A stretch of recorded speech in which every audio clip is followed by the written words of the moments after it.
Young Hollywood is here at the Ghost Gaming House and I'm sitting with Definelegit. He's gonna show me how to play PUBG. I'm super excited. You're gonna make me an expert at this game, right? Yeah, no, definitely an expert. An expert at LAN. I'm gonna show you some LAN tips that that teams would use more in a very competitive setting, not so much like the public realm. We're gonna drop into like a public game, but we're gonna do some more in-depth stuff for the competitive scene. Not so much like your beginner tip kind of thing. Cool, let's do it. So we're just gonna queue up for a solo real quick. Okay. And this is just gonna put us into a game with like 100 people.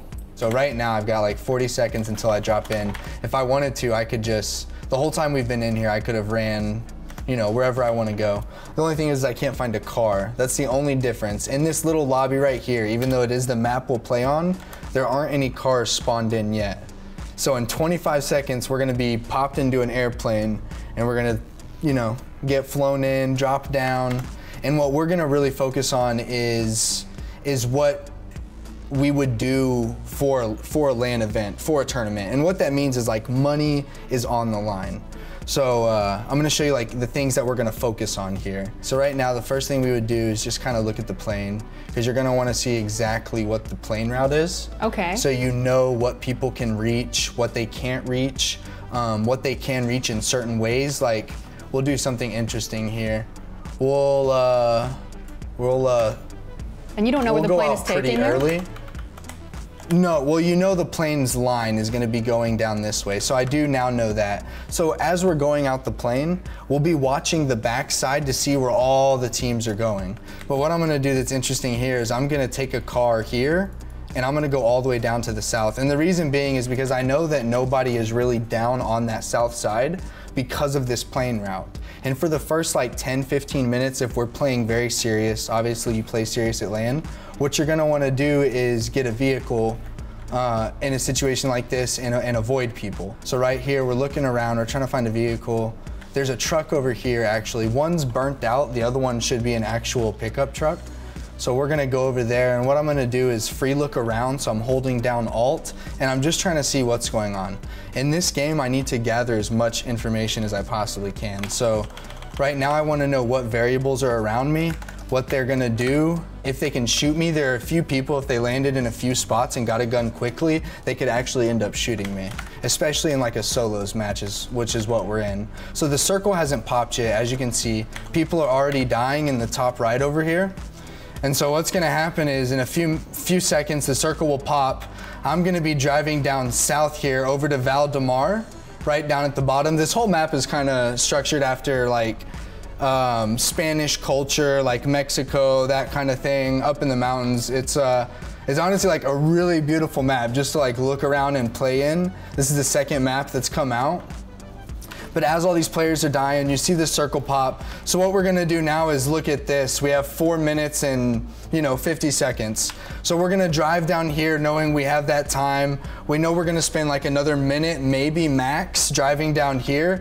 So we know now we have 3 minutes to loot and then we need to leave. So what we're gonna do is figure out like what side we're gonna pull up. Honestly, I'm gonna pull up on this far side, hoping that nobody beat me down here. And so as like a team, what we would talk about right now is, okay, so people could have jumped, they could have hit this road, they could have hit this road, they could have hit multiple roads and possibly have beaten us to where we're going.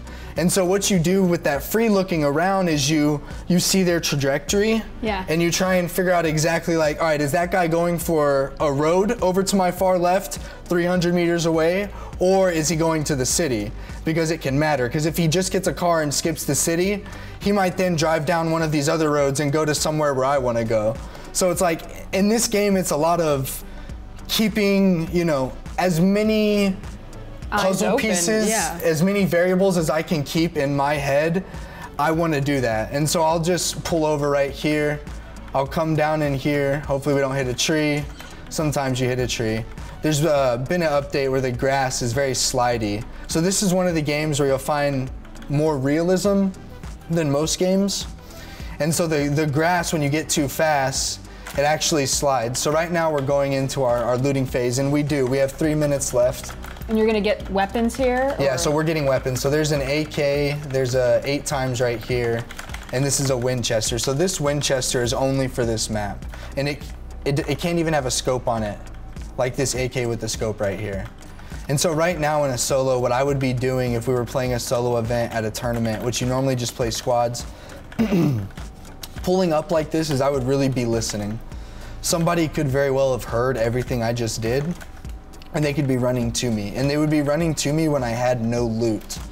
And that could honestly be the end of me very quickly. So that's one of the reasons right there, that scenario, why you have to keep so many variables in check.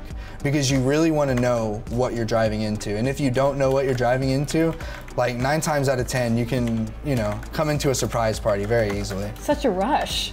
No, it really is a rush. Like right now it's kind of calm, it's the chill phase.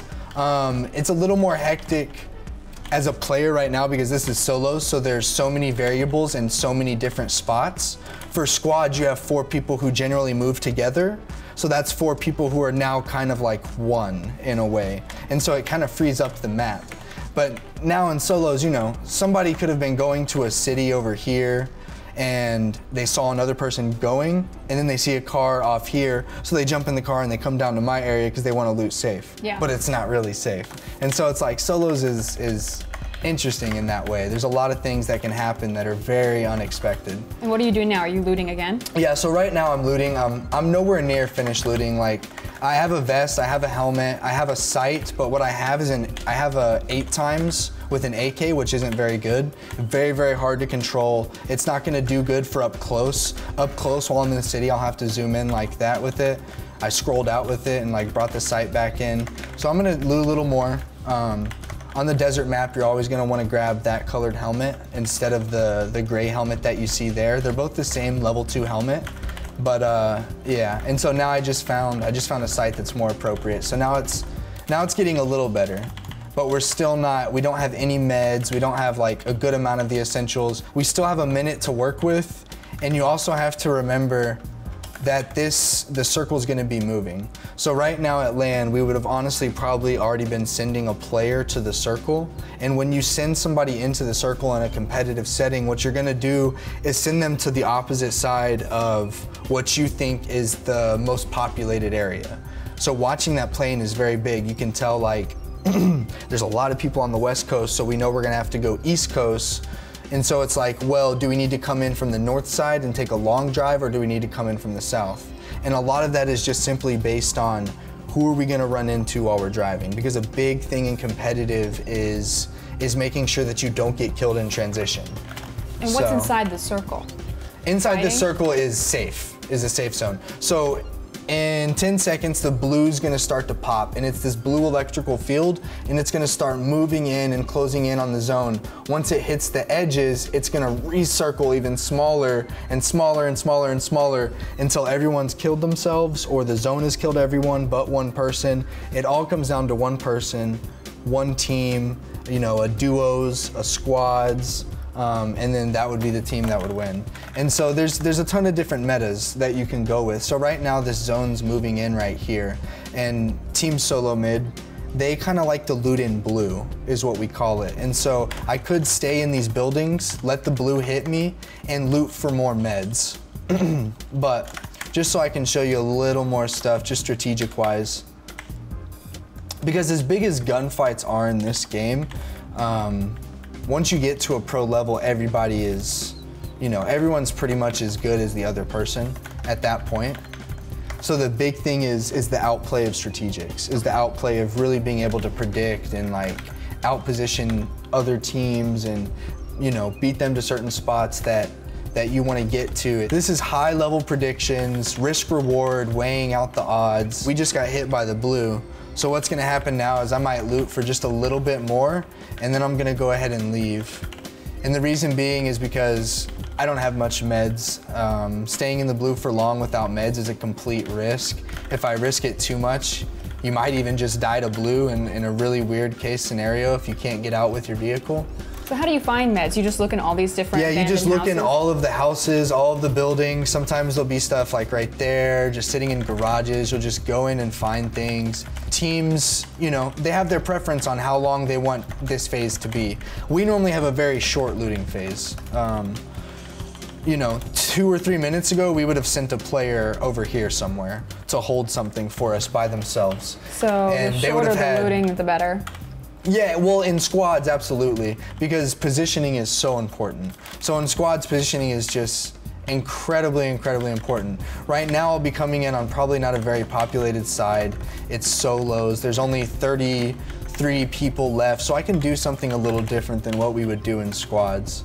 And that's one thing, that's like the biggest tip that you have to remember about this game is that everything is adaptable. You make a certain decision, a certain play, in hindsight, you'll learn that there's a better play to make. There's something better to do. How was the first time you played this game? Were you good or were you terrible? I was pretty good. Luckily, I played a similar game that had the same type of like shooting mechanics. It had this same like the lean peak that you're seeing right now, this back and forth. It had that same type of mechanic, and then everything else was just learning how to like control the recoil and like snap around and just get comfortable with the game. So that was amazing.